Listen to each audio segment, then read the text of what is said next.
जय श्री महाकाल। धर्म सत्य चैनल पर आप सबका स्वागत है। आज हम आपको भगवान श्री कृष्ण के एक ऐसे अवतार के बारे में बता रहे हैं जिसे आपने पहले कभी न सुना होगा और न ही देखा होगा, जिसका सिर मुर्गे का, गर्दन मोर की, कुबड़ बैल का, कमर शेर की, 3 पैर और पूंछ सांप की। एक ऐसा विचित्र अवतार जिसे पहले कभी नहीं सुना गया। प्रारंभ करें उससे पहले यदि आप इस चैनल पर नए हैं तो चैनल को अभी सब्सक्राइब करिए ताकि आपको ऐसी दुर्लभ जानकारियां मिलती रहें। आज हम आपको श्री कृष्ण के एक रूप नवगुंजर के बारे में बता रहे हैं। नवगुंजर अवतार का वर्णन केवल और केवल उड़ीसा के महाभारत में मिलता है, जिसकी रचना उड़ीसा के आदि कवि माने जाने वाले श्री सरला दास जी ने की है। इन्होंने महाभारत के अतिरिक्त उड़िया में बिलंका रामायण की भी रचना करी है। इनके द्वारा लिखे गए महाभारत का मूल स्वरूप तो महर्षि व्यास के महाभारत का ही है, किंतु इसमें इन्होंने अपनी अपूर्व मौलिकता का परिचय भी दिया है। इनके द्वारा लिखित महाभारत के अनुसार जब अर्जुन अपने निर्वासन के दौरान मणिभद्र की पहाड़ियों में तपस्या कर रहे थे, तब इन्होंने इस अद्भुत जीव के दर्शन किए। इस जीव का पूरा शरीर 9 भिन्न पशुओं का मिश्रण था और आकार बहुत बड़ा था। जब अर्जुन ने इन्हें देखा तो वे घबरा गए और उन्होंने अपनी रक्षा के लिए गांडीव धारण किया।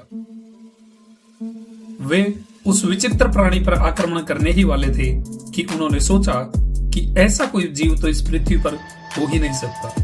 तब उन्होंने ध्यान से देखा तो उन्हें उस प्राणी के हाथों में कमल का एक पुष्प दिखाई दिया। ये देखकर वे समझ गए कि ये जीव अवश्य ही श्री हरि का अवतार है। सत्य से परिचित होते ही श्री कृष्ण ने उन्हें दर्शन दिए और बताया कि विश्व रूप की ही भांति ये भी एक उनका रूप है। इस अवतार का नवगुंजर नाम 9 प्राणियों के मिश्रण होने के कारण पड़ा है। वे इस प्रकार हैं: सिर मुर्गे का, गर्दन मोर की, कुबड़ ऋषभ अथवा बैल का, कमर शेर की, पिछला बायां पैर बाघ का, पिछला दायां पैर अश्व का यानी घोड़े का, अगला बायां पैर गज यानी हाथी का, दायां अगला पैर मनुष्य का, पूंछ सर्प की। नवगुंजर को 9 अलग अलग दिशाओं से देखने पर मनुष्य को अलग अलग जीव दृष्टिगोचर होते थे, किंतु वास्तव में वो प्राणी एक ही था। इसका अर्थ यह है कि किसी मनुष्य को देखने का दृष्टिकोण अलग अलग मनुष्यों का अलग अलग हो सकता है, किंतु वास्तव में वो मनुष्य वही होता है जो वो है। इसे साधारण भाषा में समझें तो इस अवतार के द्वारा श्री कृष्ण ने अर्जुन को एकम सत विप्रा बहुधा वदंती का सूत्र दिया, अर्थात सत्य एक ही होता है जिसे ज्ञानी मनुष्य अलग अलग नामों से बुलाते हैं।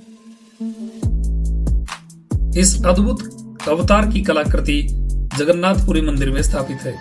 इसके अतिरिक्त जगन्नाथ मंदिर के नील चक्र पर 8 नवगुंजरों की कलाकृति उकेरी गई है, जिसे देखने के लिए दूर दूर से वहां लोग आते हैं।